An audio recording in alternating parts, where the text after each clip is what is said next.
سلام عليك يا رسول سلام عليك يا حبيب سلام عليك.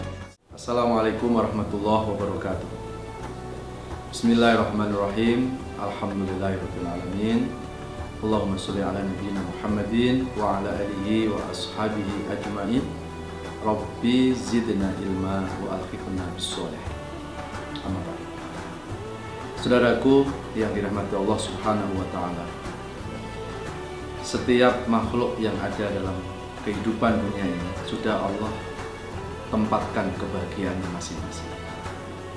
Kalau ikan, Allah tempatkan kebahagiaannya ada di air. Kalau burung, Allah letakkan kebahagiaannya ada di udara. Kalau kucing, Allah letakkan kebahagiaannya ada di darat. Pertanyaannya, di mana Allah letakkan kebahagiaan manusia? Tidak mungkin kebahagiaan manusia itu diletakkan di air, karena bukan ikan. Tidak mungkin kebahagiaan manusia Allah letakkan di udara, karena bukan burung. Tidak mungkin manusia Allah letakkan kebahagiaannya ada di darat, karena bukan kucing. Kira-kira di mana kebahagiaan Allah letakkan untuk manusia? Ternyata kebahagiaan manusia itu Allah letakkan dalam agama.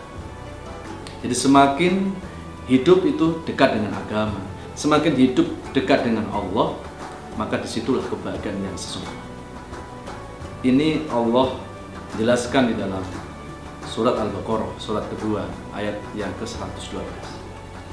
A'udzubillahi minasyaitonirrajim. Bismillahirrahmanirrahim. Bala man aslama wajhahu lillahi wa huwa muhsinun falahu ajruhu inda rabbih wala khaufun 'alaihim wala hum yahzanun. Sadaqallahul adzim. Yang artinya bala man aslama wajhahu lillah. Tidaklah demikian, barang siapa yang hidupnya selalu berserah diri kepada Allah, selalu tunduk mengikuti aturan Allah, wa huwa muhsin, dan setelah itu diikuti dengan perbuatan yang baik, maka falahu ajruhu inda rabbih, bagi orang itu akan mendapatkan pahala yang besar nanti di akhirat, dan dalam kehidupan di dunianya wala khaufun 'alaihim wala hum yahzanun. Dijamin hidupnya tidak akan pernah dihantui perasaan takut dan tidak pernah tenggelam dalam kesedihan. Saudaraku yang dirahmati Allah, berarti ketika seseorang muslim mau mendapatkan kebahagiaan, 15 abad yang lalu sudah ada kuncinya dalam Al-Quran. Di mana itu? Ada dua hal. Pertama adalah tundukkan hidup ini kepada Allah. Bersandar dirilah kepada Allah. Apapun persoalan hidup ini, libatkan Allah untuk ikut membantu menyelesaikan persoalan hidup kita. Kenapa kita harus berserah diri kepada Allah? Karena hidup ini yang membuat Allah pasti membuat hidup lebih tahu tentang solusi hidup. Saya ambil contoh, yang membuat rumah kita adalah tukang. Begitu ada masalah dengan rumah, contoh genteng bocor, larinya pasti ke tukang. Kenapa harus ke tukang? Yang membuat rumah pasti lebih tahu persoalan rumah. Nah, begitu juga hidup ini kita yakin yang membuat Allah, maka sebaiknya ketika ada masalah hidup, kita kembalikan kepada Allah yang membuat hidup. Pasti yang membuat hidup lebih tahu tentang solusi-solusi hidup. Jangan ketika ada masalah malah menjauhi Allah, ada masalah malah larinya ke dukun, padahal dukunnya lagi banyak masalah.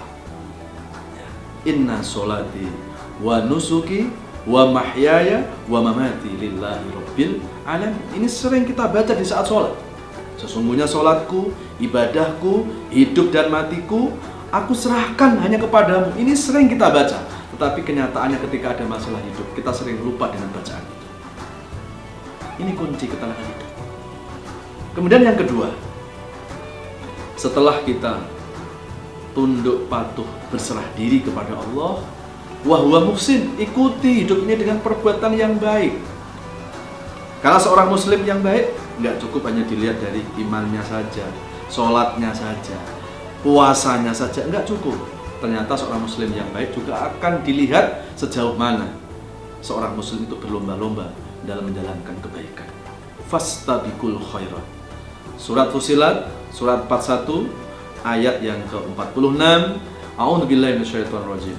Man 'amila sholihan falinafsi wa man asa'a fa'alaiha wa ma rabbuka bidzullamil lil 'abid.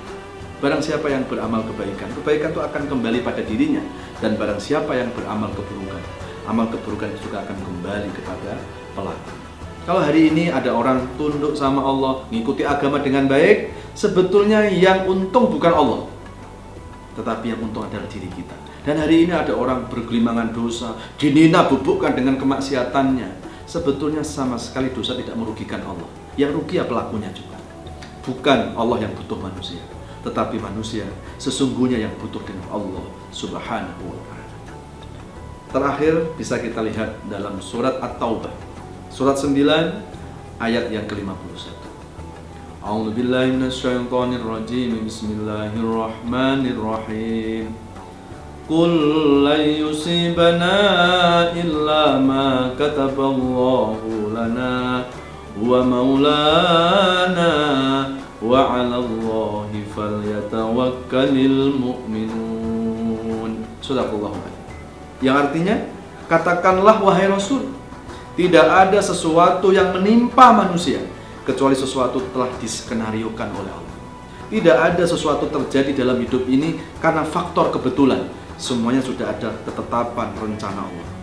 Karena hidup sudah ditetapkan oleh Allah, maka huwa maulana, jadikan Allah tempat bersandar kita, jadikan Allah tempat berlindung kita, dan wa 'alallahi falyatawakkalul mu'minun, dan kepada Allah lah orang-orang yang beriman itu berserah diri. Jadi ketika hidup mau mendapatkan kebahagiaan, maka kuncinya adalah dekatkan diri kepada Allah, dekatkan diri kepada agama. Dan yang kedua, warnai agama itu dengan kebaikan-kebaikan dalam kehidupan kita. Insya Allah dengan dua cara ini, hidup kita akan diberikan kebahagiaan oleh Allah, kebahagiaan dunia dan kebahagiaan akhirat. Semoga memberi manfaat. Kita tutup dengan doa kifarah majelis. Subhanakallahumma wa bihamdika asyhadu an la ilaha illa anta astaghfiruka wa atubu ilaik. Walhamdulillahirabbil alamin. Ila liqa fi amanillah. Assalamualaikum warahmatullahi wabarakatuh. يا نبي سلام عليك، يا رسول سلام